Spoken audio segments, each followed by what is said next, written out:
buenos días. Pues esta mesa de Patrimonio y Paisajes Culturales, centrada en la participación de la sociedad civil, cuenta con estos tres intervinientes: José María Ezquiaga, decano del Colegio de Arquitectos; Rosario Oliveira, de Lisboa, benvinda, buen día, y también Suso Ayán, responsable de distintos proyectos del Grupo de Investigación de Patrimonio en el área de Lugo. Pues como creo que el tiempo es muy justo y tengo que llevar esta labor de moderación con rigor, según me han recomendado los organizadores, sobre todo en el tiempo, pues sin más preámbulos le voy a ceder la palabra al primer interviniente, José María Ezquiaga, para que comience su presentación. Muchas gracias. Sí, muy bien. Muy buenos días a todos. Aunque no les voy a hablar en condición de decano del Colegio de Arquitectos, que es pues un trabajo, nuestra ONG, ¿no?, en la cual pues muchos de nosotros dedicamos alguna parte de nuestra vida profesional, ¿no?, en beneficio del conjunto del colectivo y de la representación de la arquitectura. Sí, me parece inevitable, como estamos en la casa de los arquitectos en el colegio, dar una especial bienvenida, agradecer de nuevo al Ministerio que haya elegido este lugar para celebrar este congreso y decir que justamente este tipo de iniciativas son las que uno acoge y desde luego ayuda con más que placer, ¿no?, en cuanto que creo que resumen muy bien en el ámbito de la cultura lo que es mi intención también en el ámbito de la arquitectura, que es acercar arquitectura y ciudadanía, arquitectura y sociedad. Eso es lo que hoy, contemporáneamente, en el siglo XXI, principalmente es un colegio de arquitectos. Ya no es tanto una agrupación solo de profesionales en el mundo endógeno, sino más bien esa imagen, representación y vínculo entre una institución, una profesión, una disciplina, la arquitectura, la ciudad, el urbanismo y la sociedad misma. Bueno, mi presentación va a referirse a, como indico ahí, los paradigmas sobre gestión participativa en patrimonio cultural patrimonio urbano y paisaje, en un momento muy interesante en el que ambos conceptos están redefiniéndose. Como es muy breve la presentación, tengo muchas diapositivas, pero vamos a saltar unas cuantas para hacer referencia a tres frases. La primera idea que les quería comentar es que estamos en días, en el umbral de la celebración de un hito más que relevante en el ámbito del territorio y de las ciudades, que se refiere a Hábitat 3. No puedo dejar de hacer referencia a esto porque es muy interesante que la nueva agenda urbana, que se va a aprobar en Quito la semana próxima y donde yo mismo voy a tener el honor de acudir en representación, en este caso, del conjunto de los arquitectos de España, atiende a la realidad y de la actualidad, pero sobre todo en un inmediato futuro, nos vamos a encontrar ante un mundo radicalmente urbanizado, en el cual las nociones de patrimonio y de paisaje deben entenderse a la luz de la dominancia ya definitivamente irreversible de la urbanización. Es decir, vamos a vivir en los próximos tiempos en un mundo dominantemente urbano y crecientemente urbano. Ya lo es en una parte importante de la humanidad. Europa, América del Norte y Europa están por encima de tasas de 85% de población urbanizada. Lo mismo ocurre ya en América Latina, es un continente maduro, y va a ocurrir en los próximos tiempos en Asia y en África. Vean acá la situación actual. Por eso se celebra tanto el tema de que por primera vez en la historia de la humanidad la mayor parte de nosotros vivimos en ciudades. Eso tiene una repercusión muy importante para una nueva concepción de la propia idea de paisaje y, claro, la relación entre la memoria, es decir, lo que nos queda como permanencias de referencia histórica en nuestros propios territorios y ciudades, y la realidad de un mundo que será crecientemente urbanizado y donde gran parte del nuevo crecimiento no va a ser en entornos con un arraigo previo, podríamos llamar histórico, ¿no? Observen que en el año 2050 China, India y Nigeria concentrará el 37% del crecimiento urbano. Es decir, ahí es donde se va a crecer en las próximas décadas. Ya no será América Latina, ni será Europa, ni será América del Norte. Fíjense aquí, cuando ven este esquema de por continentes cómo va a crecer la población urbana. Asia, tanto Extremo Oriente como Asia Central, serán los continentes más urbanizados. Europa cae a un tercer puesto, ¿no? Vean Norteamérica, el continente que se urbaniza preferentemente Estados Unidos con mayor rapidez, decae claramente y solamente por debajo de Oceanía, etc. Es decir, hay un cambio radical en el contexto. En ese tema, y voy a avanzar rápidamente, quiero plantear en estos 15 minutos 3 ideas.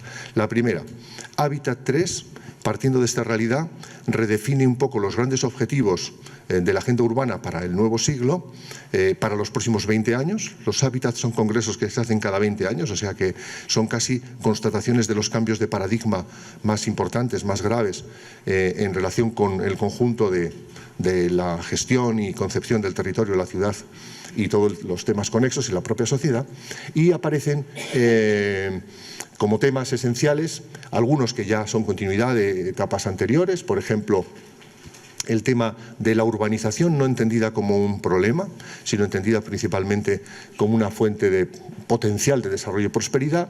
El tema de las políticas urbanas y en relación con cuestiones emergentes que hace 20 años ni se planteaban, como por ejemplo el cambio climático, y el tema de la ciudadanía, de la relación entre urbanización y ciudadanía. Por lo tanto, el primer tema es que estamos inmersos en una nueva agenda urbana, en una nueva concepción misma del papel de la ciudad y del territorio. Segundo punto, esto está conllevando a una nueva concepción igualmente más disciplinar en el ámbito estricto del patrimonio cultural y el patrimonio cultural urbano y el paisaje cultural urbano. Pondré finalmente 3 ejemplos. Un caso realizado en el propio municipio madrileño sobre el centro, la Almendra Central, y un par de ejemplos en relación con UNESCO, en los cuales también se constata que desde el propio organismo internacional cambia también la concepción misma de lo que se entiende como instrumentos de gestión del patrimonio urbano, fundamentalmente en todos los casos incorporando esto que aparece acá, entender la urbanización y entender incluso los propios instrumentos de gestión como facilitadores o como instrumentos relevantes, críticos, para facilitar la participación e integración social. Los conceptos claves de la agenda urbana de Quito van a ser la idea de la ciudad como macro bien público, lo cual significa primacía de los intereses generales y no solo de los del mercado, o los intereses particulares o de los actores económicos presentes en la ciudad. La ciudad como un macro bien público implica políticas públicas e implica planes públicos, implica la identificación del interés general, que en nuestra contemporaneidad no es una cosa fácil, porque el interés general ya no es un interés único definido a priori, fundamentalmente es el resultado de la evaluación de muchos intereses diversos, ¿no? Coincidentes y convergentes en algunas cosas, divergentes en otras, es decir, es un proceso más de integración que un proceso de uniformización, ¿no? El tema que antes señalábamos de la ciudad como un ámbito y un nodo y lugar del desarrollo económico, en gran medida esto coincide con la idea de que son las ciudades cada vez más y no los países los nodos de integración de la economía a escala global.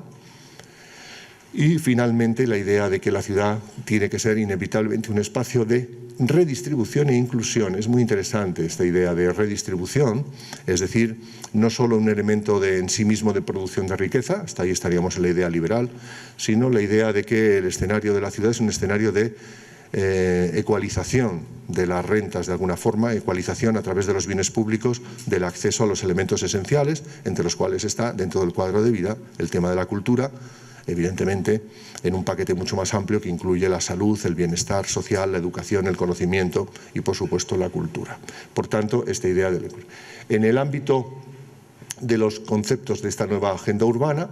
Se plantea la idea esencial de que la ciudad del futuro debe planificarse desde ese enfoque resiliente, fundamentalmente entendido en un contexto ecológico y territorial amplio e interdependiente, es decir, la idea de una vinculación muy estrecha entre el concepto mismo de ciudad y el concepto de territorio, ¿no? Por tanto, aquí encuentra también acomodo el concepto contemporáneo de paisaje, tal como lo está defendiendo, diríamos, dos hitos muy relevantes.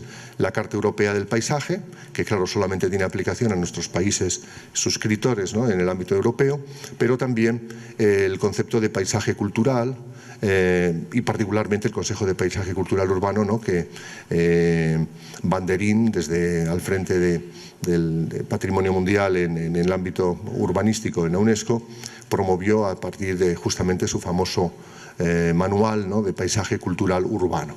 Y además esta otra idea del pacto social, es decir, la ciudad y el planeamiento y la planificación como expresión de un pacto social, de una responsabilidad compartida entre el sector público, privado y los ciudadanos, con una gobernanza sustentada sobre un sistema de financiamiento urbano. Esto a nivel mundial, lo que quiere decir UNESCO es que sin instituciones fuertes no hay urbanismo, sin una fiscalidad y una planificación económica adecuada no hay tampoco urbanismo. Lo que queda claro es que el planeamiento convencional, de usos del suelo, el que solamente atribuye, digamos, cantidades y cualidades, usos del suelo y edificabilidad, en gran medida no contempla o no es capaz de capturar estas estrategias más complejas, ni la del cambio climático, ni la de la inclusión social, ni la de los bienes públicos. Por tanto, necesitamos una revisión de las herramientas.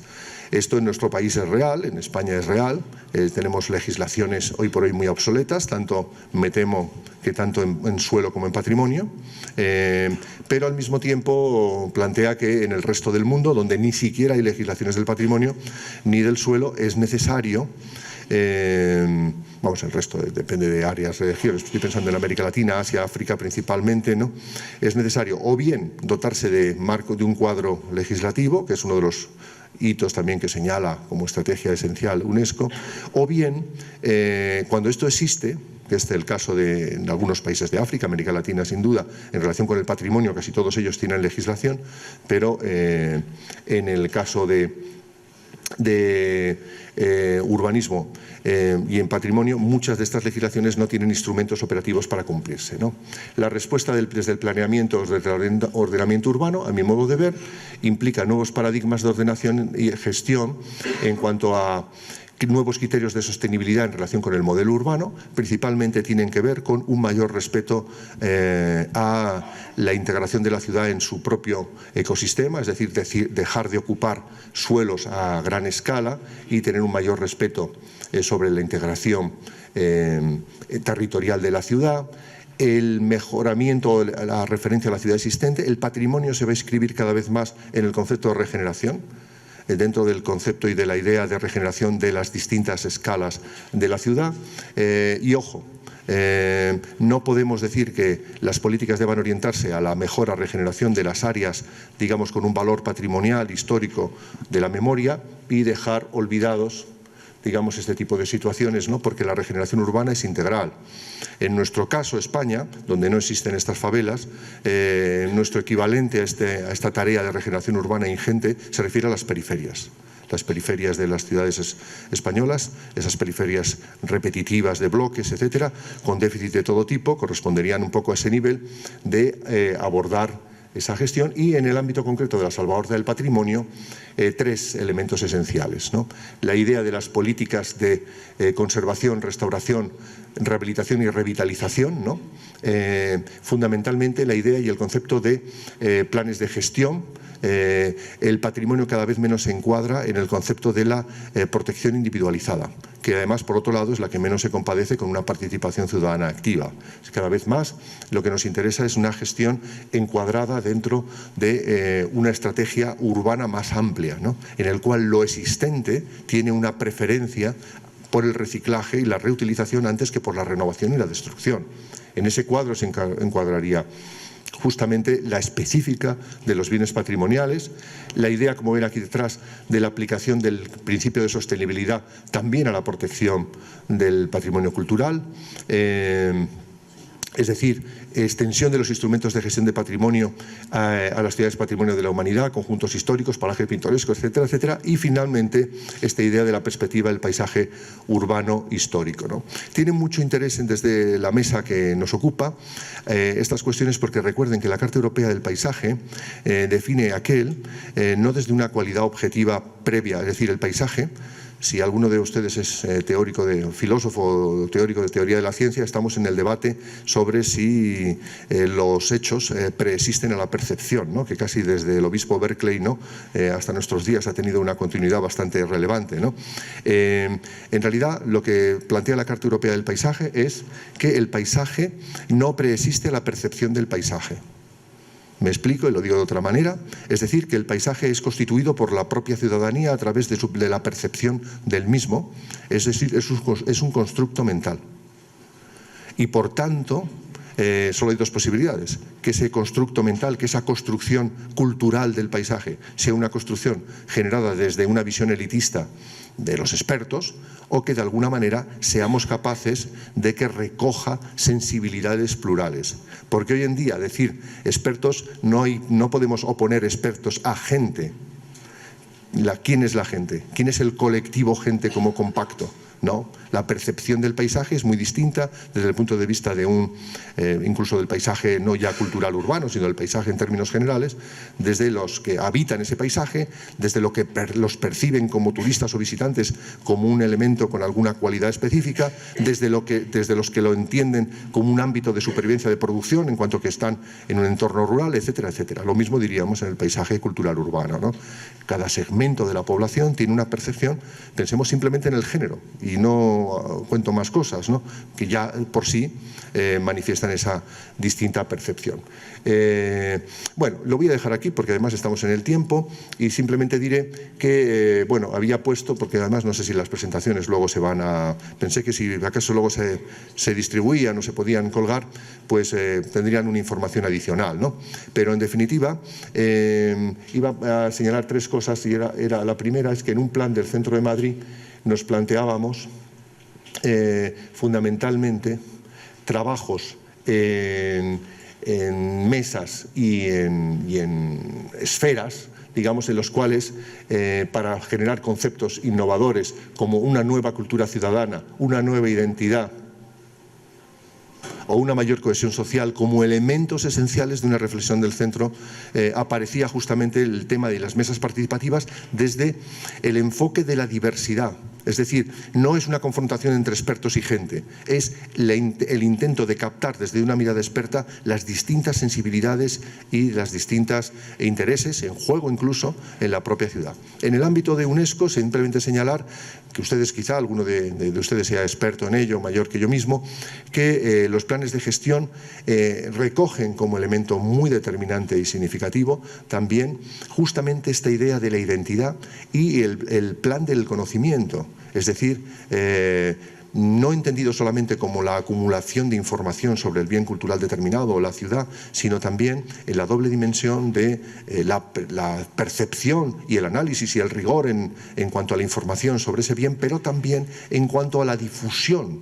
Es decir, el conocimiento también en una segunda dimensión como pedagogía, como difusión. Es decir, hoy en día, en el ámbito de patrimonio mundial, no se puede entender la declaratoria de una protección de patrimonio como un elemento aislado y singularizado, sino como el inicio de un proceso en el cual una comunidad determinada desea, en unión a la comunidad internacional, proteger y formular una estrategia operativa de protección del bien que incluye tanto elementos técnicos objetivos como elementos subjetivos, y entre esos subjetivos que nos interesa esta mesa son justamente los de educación, pedagogía, conocimiento, difusión, etcétera, etcétera. Incluso monitorización en la medida de recibir el feedback desde esta participación.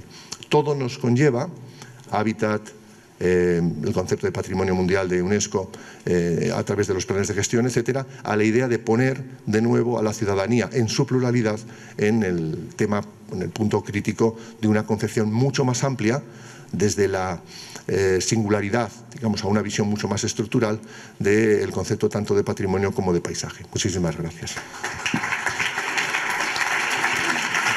Muchas gracias, José María. Y la siguiente intervención corre a cargo de Rosario Oliveira, del Centro de Estudios Sociales de la Universidad de Lisboa. Muito obrigada. Sí. Hola, buenos días. Yo voy a intentar hablar un españés.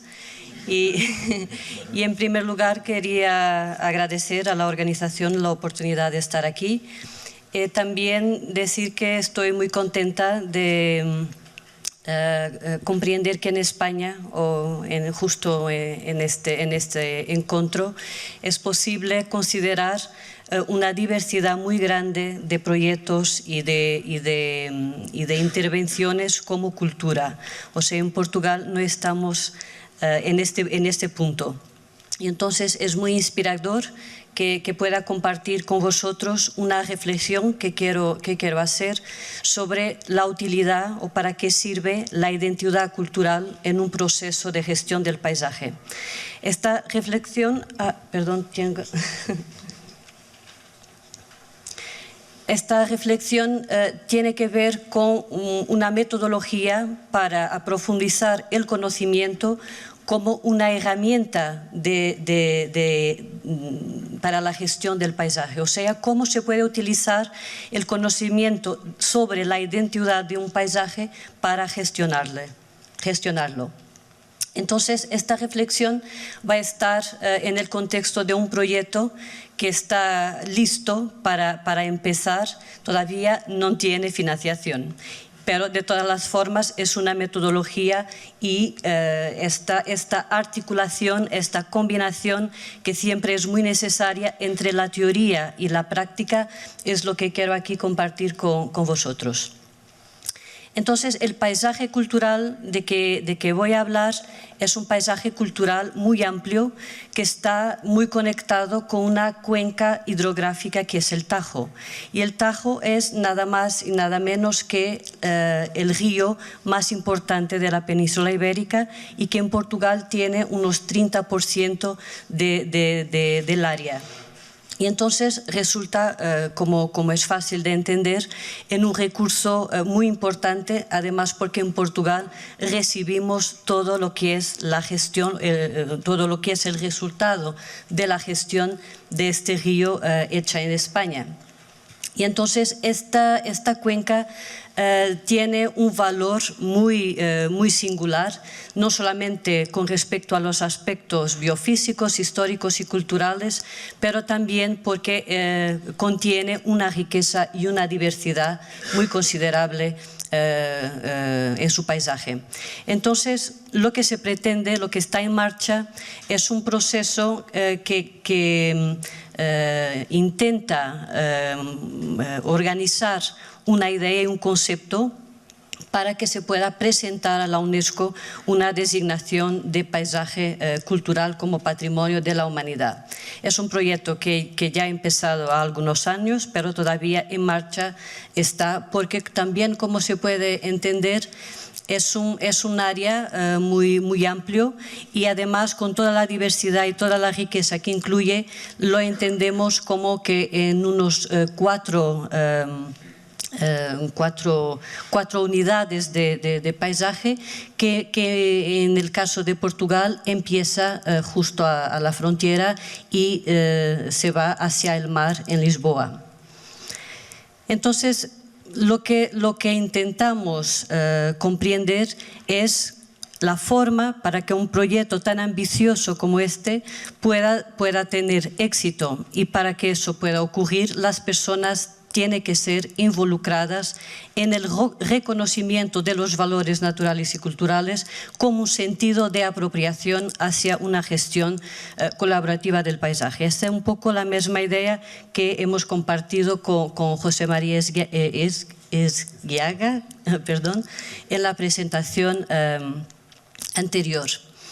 Y el estudio de la identidad cultural, en nuestra perspectiva, sirve justamente para determinar no solamente lo que son los atributos de la construcción de este paisaje, o sea, cuáles son las componentes, cuáles son las dimensiones que hacen de este paisaje un paisaje particular, un paisaje cultural, pero también interpretar los cambios que ocurren en este territorio y que interfieren con el ancla que las personas pueden o no pueden encontrar en este paisaje para su conexión con el mundo social y cultural a que pertenecen. O sea, por ejemplo, cuando tenemos un paisaje que en una primera mirada, como este caso, tiene una fuerte identidad cultural, o sea, hay una interacción muy particular de los factores biofísicos, humanos, históricos,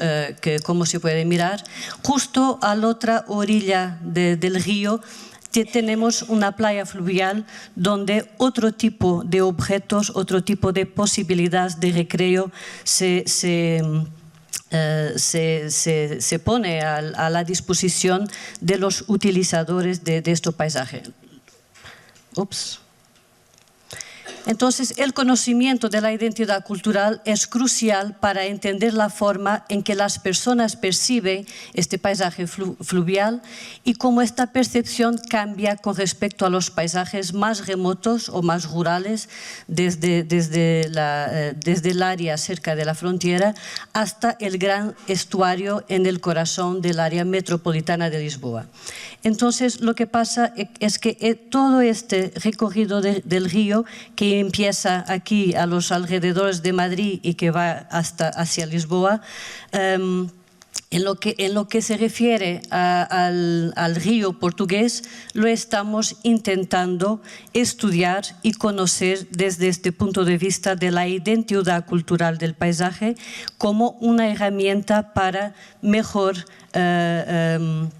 entender las distintas dimensiones de este paisaje. O sea, sabemos de las personas que se dedican a la investigación sobre el paisaje, que el paisaje como concepto se ha cambiado mucho a lo largo de la historia y el paisaje del siglo XXI, ya no es solamente un paisaje que incluye las dimensiones objetivas y subjetivas, pero es un paisaje que sobre todo tiene que tener una dimensión colectiva.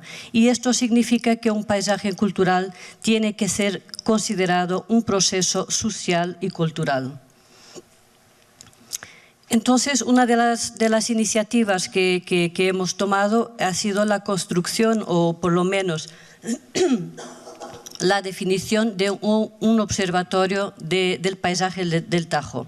Esto lo que significa que es sobre todo una estructura de coordinación de la dinámica del paisaje cultural para obtener más conocimiento, pero sobre todo para poner en contacto y en marcha un conjunto de iniciativas y de establecimiento de protocolos entre instituciones públicas y las comunidades locales. Tiene una página web en la internet si queréis saber un poco más, y sobre todo el contexto y lo que nos interesa es sobre todo orientar toda esta actuación siguiendo los principios y los conceptos de la Convención Europea del Paisaje. Entonces, el proyecto. ¿En qué consiste este proyecto a través del cual queremos conocer más sobre esta identidad? Es un proyecto que se llama Tajo o Tejo 5, en el sentido de que son 5 contributos de artistas y 5 contributos de personas que sobre distintas áreas disciplinarias puedan escribir sobre este paisaje. Este paisaje tiene que ver con el conocimiento de la identidad cultural del paisaje del Tajo, y tiene su inspiración en un libro de una escritora inglesa que se llama Liz Wells, y el libro, el título es Land Matters, Landscape Photography, Culture and Identity. Y esta inspiración es muy interesante porque intenta establecer una conexión entre la representación de un paisaje y su idealización. O sea, la autora demuestra cómo la interpretación visual del paisaje refleja y refuerza las actitudes políticas, sociales y ambientales contemporáneas. O sea, para que una persona se pueda involucrar y participar activamente, es importante que esté conectada, o sea, es importante que tenga de alguna forma una relación, un attachment, una conexión con el paisaje. Y es justo esta conexión que se puede estudiar o por lo menos intentar conocer mejor a través del estudio de la identidad cultural. Entonces, ¿el proyecto en qué consiste? Consiste en realizar un viaje en tren, o sea, distintas personas en distintos tramos del río hace un viaje en tren a lo largo de una línea que va justo paralela al río, y en esta línea hay distintos pueblos y se van a elegir unos pueblos para aplicar una metodología que tiene que ver con interpelar personas para hacerles sobre todo dos cuestiones.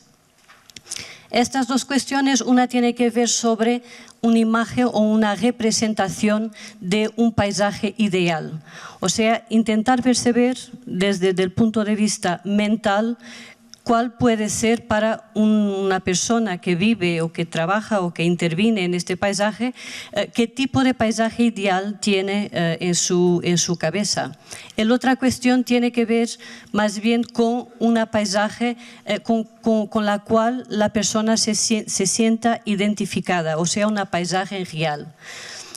Lo que se pretende obtener como un output de este proyecto, de este trabajo, será un libro editado con fotografía y con texto de personas con distinta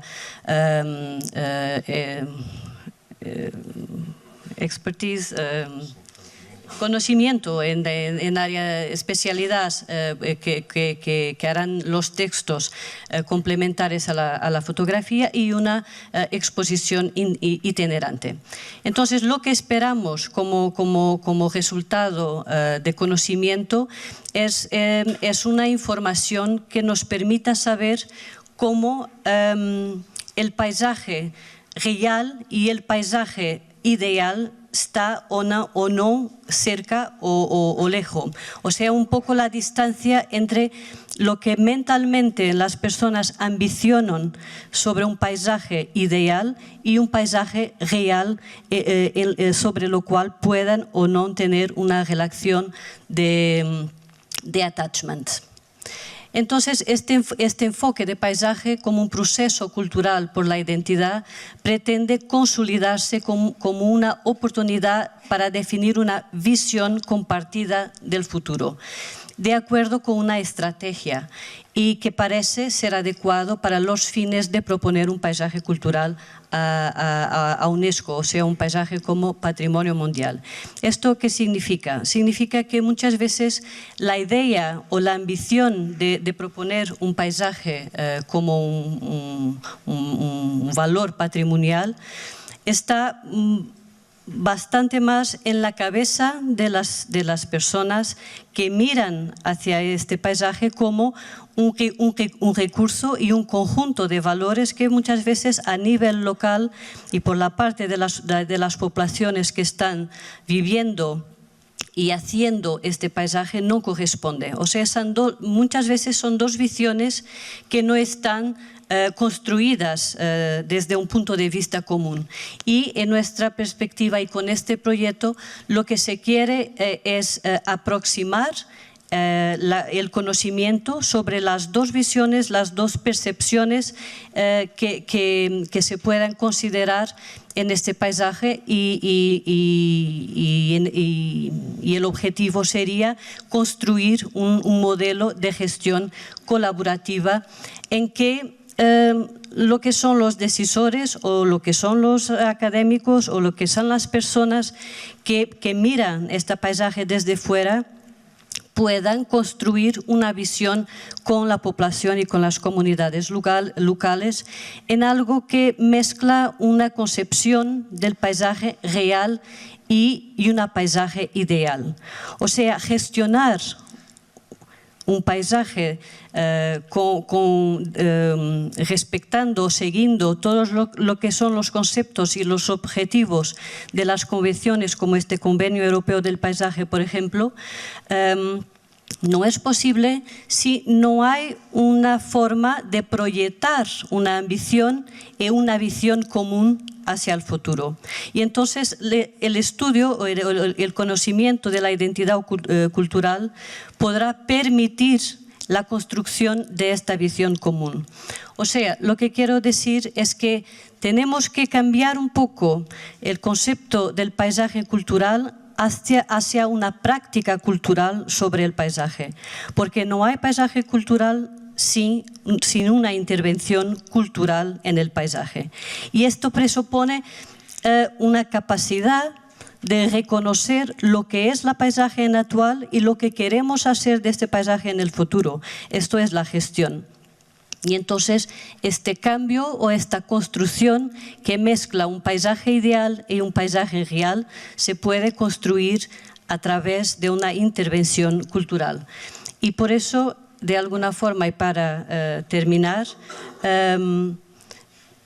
voy a compartir también esta línea de pensamiento de la autora que ha sido la inspiración para la construcción de este proyecto, que dice justo que el arte puede ser entendida como una forma de alimentar esta necesidad de sentido, de identidad y una pertenencia cultural. No sé si la traducción se puede entender, pero en realidad lo que quiero decir es que un paisaje cultural no puede existir sin una intervención cultural desde abajo hacia arriba. Y esto es un desafío muy grande, muy ambicioso que tenemos en este proyecto, sobre todo porque corresponde a una área bastante grande, bastante compleja y muy importante desde el punto de vista estratégico entre Portugal y España, y por eso mismo me pareció importante que pudiera compartir con vosotros este proyecto, en el sentido de que Portugal y en España tiene recursos comunes que tiene que ser gestionados también con una visión común. Y esta podría ser una posibilidad interesante de establecer una colaboración para la gestión de un paisaje que tiene condiciones para poder ambicionar un estatuto de paisaje cultural. Y estamos trabajando en esta línea. Tenemos aquí con nosotros una artista española, Carme Casula, que está colaborando en este proyecto justo en la zona de la frontera entre Portugal y España, sobre las componentes y la identidad cultural del paisaje de Tajo. Si alguien está interesado en saber un poco más, conocer un poco más de esta iniciativa, pues con mucho gusto estoy disponible para cuestiones y reflexiones comunes. Gracias.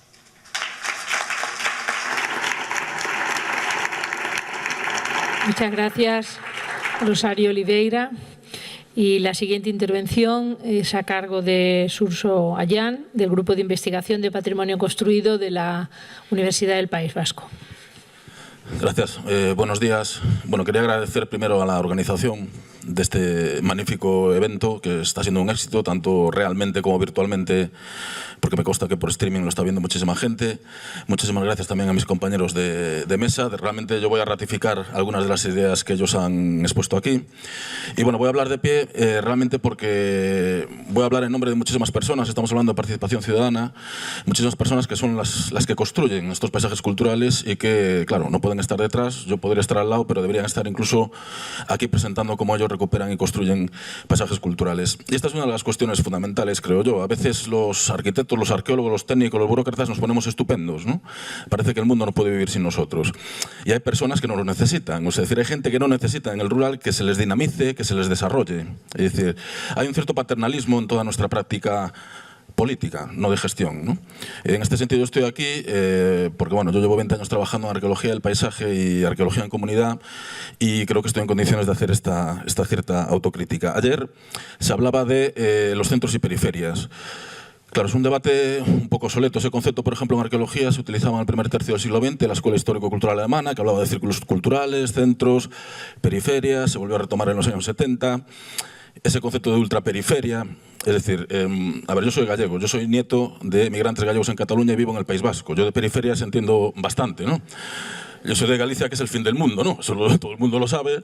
Y en la costa de Lugo, por ejemplo, las fincas que dan al mar, en los documentos antiguos pone que al norte limitan con Inglaterra, ¿no? Entonces, me hace mucha gracia este concepto de la Galicia profunda o de la Mancha profunda.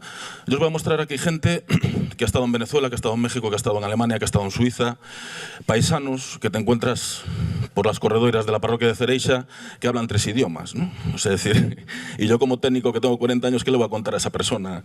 Estoy en condiciones de dinamizar a alguien que tiene mundo y que ha superado esa dicotomía entre lo local y lo global, ¿no? En este sentido, bueno, podríamos llevar a cabo un debate teórico, pero yo prefiero traeros un ejemplo práctico de uno de estos proyectos que estamos desarrollando. Lo hemos hecho, hemos empezado este verano en el sur de la provincia de Lugo. En Galicia hay una dicotomía muy grande entre el eje atlántico, donde está el desarrollo, la industrialización, las grandes ciudades, y el desierto demográfico del interior. Existe un proyecto en la actualidad, en mi grupo de investigación en la Universidad del País Vasco también trabajamos con una cátedra de paisaje y territorio de la UNESCO y bueno, hay todo un proyecto para convertir esta zona de Ribera Sacra en patrimonio de la humanidad. Está siendo un desastre, evidentemente, la gestión de este proceso. Parece que el objetivo es ser patrimonio de la humanidad y el problema es cuando, claro, no se cuenta con la humanidad que ha construido ese paisaje y que vive ahí. Los hombres, mujeres y niños que han construido todo ese paisaje vinícola y esos paisanos autosuficientes y autogestionados que viven ahí, ¿no? Si esto se declara patrimonio de la humanidad, lógicamente estos paisanos van a tener toda una gran cantidad de deberes, pero no van a tener ningún derecho, ¿no? Es decir, no es la panacea declarar un paisaje patrimonio de la humanidad, ¿no? Algo tendrán que decir estas gentes. Ayer se presentaba aquí, por ejemplo, no sé quién lo comentó, ese intento de cambio del gobierno español de eliminar las juntas vecinales, las juntas administrativas, ¿no? Entidades asamblearias y políticas de estas comunidades campesinas que estamos delante de los últimos campesinos de Europa, ¿no? Y estas sociedades no son sujetos pasivos, sino que también son sujetos políticos que saben lo que quieren y quieren tomar decisiones. Entonces, en este sentido, los técnicos y los burócratas pues tenemos que estar un poco al servicio de esta gente. Aquí se comentó, estos proyectos tienen que ir de abajo arriba, ¿no? En este proyecto se han manejado 2 referentes identitarios. María Castaña existió, es algo que tenéis que salir de Madrid sabiendo que María Castaña es un personaje histórico que existió y que nació en Cereixa, en la parroquia de Cereixa, una mujer que mató a un obispo en el siglo XIV, ahí es nada, ¿eh? Entonces la Asociación de Vecinos María Castaña ha adoptado como referente identitario este personaje histórico, ¿no? Y por otro lado, lo que se ha intentado es recuperar un castro que es el castro de San Lorenzo. Tenemos a un hombre y a una mujer, ¿no? San Lorenzo es un mártir paleocristiano, olvidados de la jerarquía eclesiástica, de la religiosidad oficial. En Galicia los santos son como iconos comunitarios, hay una religiosidad popular que no tiene absolutamente nada que ver con lo que se predica en las iglesias, ¿no? Es un mecanismo de cohesión social, ¿no? Bien, en esta parroquia hay un castro, esto es un poblado fortificado que construyeron los romanos para explotar el oro hace 2000 años. Es un castro que tiene más vidas que un gato. Esto es una cantera en la década de los años 70 que casi revienta lo que es el castro, casi se lo come. Esto es un atentado contra el patrimonio a día de hoy, pero en los años 70 estas canteras dieron mucho trabajo a jóvenes de Cereixa, a los pocos jóvenes de Cereixa que no marcharon a la emigración, ¿no? Por eso muchas veces no tenemos que ser tan categóricos a la hora de valorar lo que es el patrimonio. Este es el estado del castro antes del mes de junio, era una auténtica selva, era un espacio totalmente invisibilizado, totalmente abandonado. Y gracias a la iniciativa de los vecinos y las vecinas de Cereixa, pues hemos desarrollado excavaciones arqueológicas. Es un sitio muy interesante. Esta es una capilla alto medieval con reformas en el siglo XVII y probablemente estemos delante de la antigua iglesia parroquial de Cereixa, ¿no? Y esto es algo que une a muchísima gente, ¿no? Este es realmente un elemento patrimonial, es un patrimonio cómodo, ¿no? Las guerras cántabras ya es agua pasada, ¿no? No es como la Guerra Civil Española, como veremos a continuación, ¿no? Bueno, veis la cantidad de instituciones que están asesorando, haciendo el trabajo técnico con esta gente, y yo os voy a hablar de personas. Este proyecto está cubriendo el vacío que ha dejado la Administración, sobre todo la Xunta de Galicia, en temas de patrimonio. No les interesa para nada lo que es el patrimonio cultural. Contamos aquí en la cabecera, aquí estamos comiendo el pulpo en la feria. En Galicia el pulpo es muy importante, hay toda una economía política de la gastronomía gallega que sirve para entender cómo se recupera el patrimonio en Galicia, ¿no? Los gallegos somos adoradores de cefalópodos, ¿no? Desde tiempo inmemorial. Durante décadas hemos adorado a Manuel Fraga Iribarne, ¿no? Que le cabía todo el Estado en la cabeza, ¿no? Bueno, pues las ferias tradicionales, que son los mercados, es un relicto del pasado tradicional de Galicia, pero siguen siendo un elemento de convivencia y de intercambio de ideas muy importante. Este es el inicio de la excavación. José Luis Lagoa era un chaval que marchó de Cereixa en los años 60 a Venezuela. Y gracias a él es el mecenas de este proyecto. Él tiene negocios, es empresario, vive entre Panamá, Miami y Cereixa y tiene una gran sensibilidad cultural y gracias a él podemos desarrollar este trabajo. Podemos desarrollar esta investigación con gente como Regueiro, que acaba de cumplir 85 años. Nosotros manejamos sistemas de información geográfico, mapas LIDAR, pero este hombre tiene en su cabeza toda la cartografía, toda la toponimia, todo lo que la UNESCO llama el patrimonio intangible, lo tiene este señor en la cabeza. El día que muera él, nadie va a saber los nombres. La microtoponimia en Galicia es muy importante, somos una sociedad minifundista y si no es por él, pues no podríamos recuperar este espacio patrimonial y conocer incluso las familias propietarias de las parcelas, etcétera, etcétera.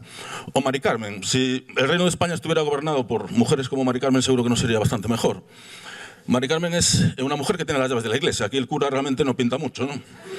Sabéis que en el mundo rural la iglesia, independientemente de las creencias de cada cual, es un elemento de sociabilidad muy importante. Y gracias a Mari Carmen hemos podido acceder a la Iglesia Católica para restaurar, por ejemplo, la imagen del santo o llevar a cabo nuestra particular campaña de crowdfunding, ¿no?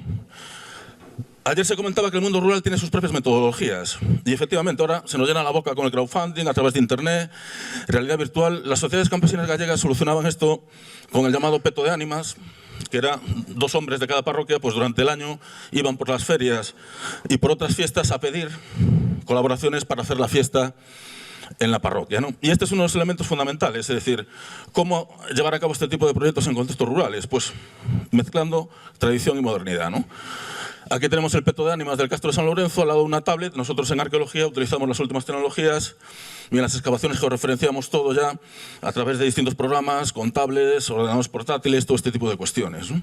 Pero claro, para intervenir en un contexto rural tenemos que tener en cuenta cosas como lo que supone bajar un santo de un retablo, ¿no? En Galicia normalmente los santos se llevan a restaurar, marchan siendo de madera y vuelven de escayola, ¿no? O sea, es decir, sabéis que ha habido todo un tráfico de antigüedades fomentado por la Iglesia Católica después del Concilio Vaticano II en Galicia, que es muy importante, ¿no? A la gente no le toque su santo o su santa, ¿no? Os puedo hablar de Candela, esta niña de aquí, que es la única niña del pueblo y probablemente sea la última. Y ella quiere que este proyecto siga adelante porque así van niños y niñas a la parroquia, al Castro, a jugar con ella, ¿no? Es decir, este es el horizonte y el futuro de estos desiertos demográficos. Hace poco se publicó un libro que era La España vacía, ¿no? Que es bastante interesante, ¿no? Hay futuro, ¿no? Lo que queremos ver es que las piedras, que siempre se han visto como una antítesis del progreso y de la modernidad, muchísimos alcaldes y alcaldesas que consideran el patrimonio pues un lastre, pues a esta gente le sirve para mirar con optimismo hacia el futuro, porque las piedras y el pasado unen, ¿no? Gracias a nuestra clase política y a la crisis económica, pues nuestro futuro probablemente esté en ruinas, pero yo soy de los que piensa que el futuro también está en las ruinas, ¿no? Y uno de los elementos fundamentales es cómo recuperar un espacio invisibilizado y vuelve a ser un icono y un espacio social. Aquí tenemos un coche del CSIC, la agencia de investigación más importante de España, tuneado, y vamos ahí con altavoces por toda la zona de Terra de Lemos, avisando de la fiesta del San Lorenzo del día 10. El Castro fue cristianizado en su día. Y veis cómo combinamos un poco estos diseños de tradición y modernidad. Las fiestas populares en Galicia es sota, caballo y rey. Este tipo de cartel se lleva haciendo desde hace 50 años, ¿no? Es bastante complicado romper estas convenciones sociales, pero tampoco podemos ir a machamartillo, evidentemente, ¿no? Entonces, contamos con la colaboración de gente, por ejemplo, Ocorval es un empresario, se dedica a poner pizarra en los techos. Voy rápido, que quiero ajustarme al tiempo. Y es un tipo implicadísimo en el proyecto. Él es herrero, artesanal, hace cerámica, talla. Y aquí se emocionó tanto que, como probablemente el año que viene se reconstruya entera la capilla, como centro social, pues él está tallando un santo, que es el San Lorenzo de él, que parece Kirk Douglas. Realmente, mi madre dice que se parece a su abuelo paterno, es probable. Esto es lo que aquí se llama gobernanza, empoderamiento, bueno, todo este léxico que utilizamos que no nos entiende nadie, ¿no? Aquí tenemos a Modesto, probablemente os habréis cruzado con él porque era chofer de la empresa de transporte de Madrid, un chofer de un bus de línea. Y este hombre se ha jubilado, ha vuelto aquí a Cereixa y es uno de los pocos hombres en Galicia que conoce el código de las campanas, ¿no? Es decir, sabéis que tradicionalmente las campanas no sonaban igual, se moría un niño, una niña, un viudo, una viuda, etcétera, etcétera. Eso es patrimonio intangible. Pues este hombre, durante la procesión del santo, estuvo hora y media tocando las campanas y con WhatsApps pues, nos íbamos coordinando para que veáis cómo es un hombre que estuvo trabajando en la Libia de Gaddafi en los años 80, bueno, este tipo de cosas. Y cómo en la arqueología en comunidad, yo estoy especialmente orgulloso de esta fotografía, arqueólogos de Asturias, de Extremadura, de Madrid, vascos, pues la parroquia les permite llevar el santo hacia el castro durante un tramo del camino, ¿no? Esto es realmente lo importante cuando hablamos de participación ciudadana y de inclusión y de integración. O tenemos aquí a Onetxer, que bueno, ya ves la estética que se gasta, parece un poco de película porno húngara, pero el Netxer es un tipo grande, es policía municipal, y este tipo a las 6:30 de la mañana cogió la desbrozadora y desbrozó la zona por donde tenía que pasar el santo para que se le mojaran los pies, ¿no? O el mítico partido de solteros contra casados, ¿no? Hay mucha gente, teóricos de arqueología pública, que dicen arqueología pública no es el partido de solteros contra casados. Bueno, pues sí. Y hacemos un memorial al San Lorenzo con los vecinos y veis un poco este nuevo proceso de recristianización de un castro que se cristianizó en su día, ¿no? Olvidaos, esa es la cruz parroquial, el mayor emblema de lo que es la parroquia. Y en este proceso ha participado toda la gente. Ya voy acabando. El interés, por aquí pasa una vía alternativa del Camino de Santiago, puede haber acceso a subvenciones del Xacobeo, hay distintos recursos o puertas a las que podemos llamar para que haya financiación para sostener este proyecto. Pero lo interesante es recuperar espacios que están en ruinas. Y cuando hablamos de espacios que están en ruinas, hablamos del campo de fútbol de los años 60 que construyeron los hombres, mujeres y niños de Cereixa y que actualmente, por ejemplo, es una selva, pero que está en la memoria de toda la gente, ¿no? O sea, nosotros también trabajamos en arqueología del pasado contemporáneo. Bien, pues en la parroquia de Cereixa también tenemos las ruinas de una casa campesina que fue asediada por la Guardia Civil en el año 49 porque servía de cobijo al segundo destacamento del Ejército Guerrillero de Galicia, ¿no? Resistentes antifranquistas, ¿no? Ahí asesinaron a 4 miembros del destacamento y es un espacio totalmente traumático. Y no es lo mismo intervenir en un espacio traumático de la guerra civil y la represión que en un castro de hace 2000 años, ¿no? La unanimidad de la población no era tan grande en el caso de la casa de Repil, pero yo creo que desde la arqueología y la gestión del patrimonio también tenemos que demostrar una realidad que mis compañeros de mesa han aportado. El paisaje cultural se construye, se percibe. Y este paisaje no es una ruina arqueológica, sino que sigue siendo importante para muchísimas personas que siguen viviendo ahí, ¿no? Entonces, nuestra relación con el pasado, los historiadores siempre pensamos que el pasado el pasado y el tiempo es lineal, ¿no? Cuando en el paisaje hay distintas cicatrices de la memoria que se superponen, ¿no? Por ejemplo, en el castro que hemos excavado era una zona de prácticas de tiro de las contrapartidas que organizaba la Guardia Civil para luchar contra la guerrilla antifranquista, por ejemplo. O Burato dos Mouros, el agujero de los Mouros, era un sitio donde se cobijaba un maestro extremeño republicano que se refugió en Cereixa. Y eso está entre restos de casas de hace 2000 años, ¿no? Y desde la arqueología en comunidad y desde estos modelos de gestión de patrimonio, lo que intentamos precisamente es recuperar todo ese espesor histórico de un paisaje que sigue siendo importante para la gente, ¿no? Para estos hombres, mujeres y niños que os he mostrado aquí, que siguen construyendo y recuperando este paisaje, ¿no? Acabo aquí, este es un pequeño documental de media hora que hemos presentado hace 2 o 3 semanas, lo tenéis en internet, en YouTube. Ahora estamos con subtitulado en inglés y en castellano, pero bueno, si os interesa, pues ahí podréis encontrar más información y esta es la página web del proyecto, ¿no? Muchas gracias por vuestra atención.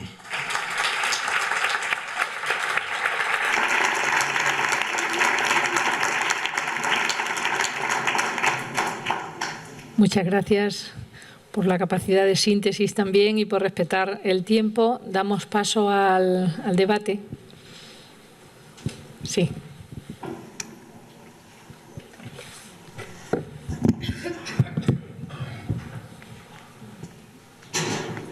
Hola, buenos días. Bueno, me gustaría agradecer los ponentes y las 3 charlas que me han parecido muy interesantes, y tenía varias preguntas para Rosario Oliveira con respecto a su ponencia. Me gustaría saber en qué fase se encuentran, es decir, ¿a cuántos años vista tienen pensado esta inscripción? Y también me gustaría saber quién forma parte del Observatorio del Paisaje del Tajo, que me parecería importante saber un poco quién está implicado. Y por último, al ser está claro que me imagino que ya estará afinado los criterios y el por qué evidentemente es un paisaje cultural y no es un bien mixto, pero me gustaría saber si se han planteado o han empezado a hablar con homólogos españoles para una posible inscripción como un bien transfronterizo, puesto que hay una identidad, ¿no?, que se comparte, y hay un porcentaje que se encuentra en Portugal y otro en España. Si hay una posibilidad de, una vez avanzado el trabajo, hacer ese contacto y proponerlo para inscripción como un bien transfronterizo. Gracias. Sí, gracias por las cuestiones que permiten explicar un poco mejor lo que en 15 minutos no se puede completar. Y decir que el proceso de propuesta, de organizar todo un proceso de presentación de la candidatura se ha iniciado en 2007. O sea, ya casi hace 10 años. Y en esta primera fase, en que yo tampoco he estado involucrada, pero en esta fase se ha establecido una colaboración muy interesante con España. Estaba incluso una asociación que se constituyó con este objetivo. Tenía una parte en Portugal y otra parte en España. Se llamaba Tagus Universalis Asociación. La parte portuguesa de la asociación ha seguido con el proceso y pasado unos 2 años en España esta asociación desapareció, porque el tema del Tajo en España es todavía más complejo que en Portugal. Y claro que cuando hablamos aquí en un contexto como este de paisaje cultural, todo parece un poco más simple que en realidad es cuando pensamos del contexto institucional que tiene que estar pensado para un proyecto con esta ambición. Entonces, desde 2007 lo que ha ocurrido es que las 2 asociaciones organizaron un encuentro en Portugal, en Vila Franca de Xira. Se escribió una carta de intenciones y de compromisos de las 2 partes, y después el proceso se ha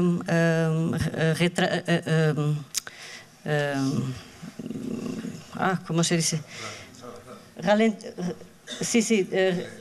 Lentificado, eso. Se ha lentificado en el sentido de que solamente la parte portuguesa no tenía la misma fuerza que antes. Se recuperó esta dinámica en 2009, cuando se ha empezado a definir una metodología de intervención. Y en esta fase se han empezado a contactar las entidades a nivel local e intermunicipal. Nosotros en Portugal no tenemos regiones administrativas como vosotros. Esto dificulta mucho este tipo de procedimientos, porque todo está muy centralizado en el gobierno, en las instituciones gubernamentales monumentales en Lisboa. Y desde 2009 hacia hoy, lo que ha pasado es que se ha propuesto la inclusión del paisaje cultural del Tajo en la lista indicativa de UNESCO.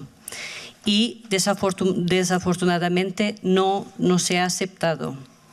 Y entonces yo pienso que hay algunas razones para que esto pueda ocurrir, sobre todo porque no sabemos el suficiente sobre cosas como la que he presentado.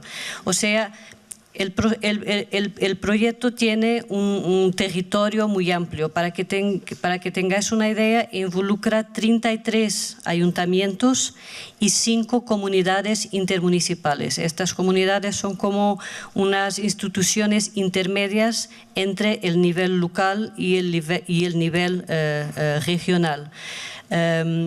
Y entonces tarda mucho poner toda esta gente motivada y involucrada en el proyecto. El Observatorio del Paisaje surge en 2014 como una estructura justo para coordinar las distintas iniciativas que puedan contribuir para todo este proceso. O sea, esto se entiende más bien como un proceso que todavía tiene que aprofundizar conocimiento y todavía tiene que, sobre todo, hacer una delimitación más rigurosa de lo que se puede considerar un paisaje de excelencia, se dice, un outstanding, o sea, un paisaje que tiene unos valores y que tiene una calidad excepcional, de los paisajes más cotidianos, en el sentido de que no tiene una importancia. Bueno, importancia no es el término, porque, bueno, esto podríamos estar aquí todo un día discutiendo, pero lo que pasa es que el observatorio es una estructura que tiene, incluso se lo consultas en la web, que tiene la intención de conectar iniciativas, conectar instituciones, conectar personas, y es una estructura para que el paisaje cultural exista. O sea, el paisaje cultural, desde el concepto de la UNESCO o desde el punto de vista teórico, es una ilusión, es un paisaje ideal, como intentaba explicar. El paisaje real es lo que estamos aquí nosotros discutiendo y son lo que los utilizadores del paisaje hacen todos los días. Y entonces hay que conectar estos dos paisajes, y esta es una de las funciones que el observatorio puede tener, en el sentido de poner las cosas en marcha y hacerlas acontecer. Bien, no sé si me indican que podemos cerramos el debate con respecto a cada una de las intervenciones. Bueno, me gustaría, no sé, me han dado la palabra. Carlos Romero, arqueólogo y gestor cultural. Mi pregunta es para José María Esquiaga. Hay una visión más distópica del urbanismo de la ciudad de 2050, por decir una fecha, bueno, que se basa en la crisis de los combustibles fósiles, el colapso civilizatorio, sobre todo de la metrópoli, y bueno, esa imagen, digamos, distópica de lo que puede ser hoy día Detroit, que no sé si conoces un poco el caso de Detroit. Mi pregunta es si desde el urbanismo esa línea, digamos, esa distopía, esa crisis, ese colapso y esas ciudades que están basadas en un petróleo barato y abundante, si hay alguna línea de investigación desde el urbanismo hacia esa otra ciudad que no va a ser tan amable como la que has presentado. Sí, bueno, la primera flash de mi intervención era solamente para contextualizar que hoy en día es difícil hablar de la dicotomía tradicional entre campo-ciudad, que ha construido culturalmente gran parte de nuestro contexto cultural occidental, ¿no? En la medida en que estamos en un momento en que la ciudad inunda el conjunto del territorio. Portugal es un caso verdaderamente de libro, ¿no? De Lisboa para arriba, y no digo desde Oporto hasta Galicia, casi tenemos la ciudad dispersa más extensa de Europa, casi diría del mundo, ¿no? Un modelo de ciudad totalmente distinto a lo que conocemos hasta ahora, inunda la totalidad del territorio, ¿no? No era una visión optimista, era una visión realista. En los próximos años se va a producir la urbanización de casi un 10% de la humanidad en su conjunto, del total de la población. La mayor amenaza, a mi modo de ver, paradójicamente no es tanto el tema energético cuanto el tema del cambio climático, sobre el cual el urbanismo contemporáneo tiene pocas herramientas. Sin embargo, la ciudad y el urbanismo, la ciudad en su conjunto, nuestra forma de vida, es responsable, al margen de la industria, lo que es la ciudad, su transporte, los edificios en los que habitamos, nuestra forma de vida en ciudad, la manera en que nos movemos, etcétera, del 80% de las emisiones de carbono, ¿no? Lo cual significa que si no se cambia el modo de vida de ciudad, el modo de vida urbano, el tema de las emisiones es casi irreversible, porque el modo de vida, las emisiones asociadas a modo de vida, son muy difíciles de controlar en convenciones internacionales como la conferencia de Kioto y otras de este tipo, ¿no? Son fáciles de controlar las emisiones que responden a la industria determinadas, pero son muy difíciles las que corresponden a temas tan difusos como la movilidad, el estilo de vida, etcétera. Mucho se va a avanzar en el tema de la bioclimatismo y sostenibilidad energética de los edificios, etcétera, pero entonces aparece una tarea ingente que es un patrimonio no cultural en el sentido tradicional, pero en realidad en el sentido de su uso sí sería un patrimonio también, que es las formas en que las personas viven. Es decir, hay una forma rural de vida en Galicia, pero tan cultural como esa es la forma de vida de la periferia de Madrid. La gente que emigró de Extremadura a Andalucía en los años 60 y colonizó la periferia de las grandes ciudades españolas, Bilbao, Barcelona, Madrid, etcétera, ha desarrollado casi diríamos un ecosistema propio que se extingue con ellos y que necesita además necesariamente un reseteo, por decir una expresión, una regeneración, ¿no? O como a mí me gusta llamar, un reciclaje radical en la manera misma de concebir esa parte de ciudad, en aspectos energéticos, etcétera, etcétera.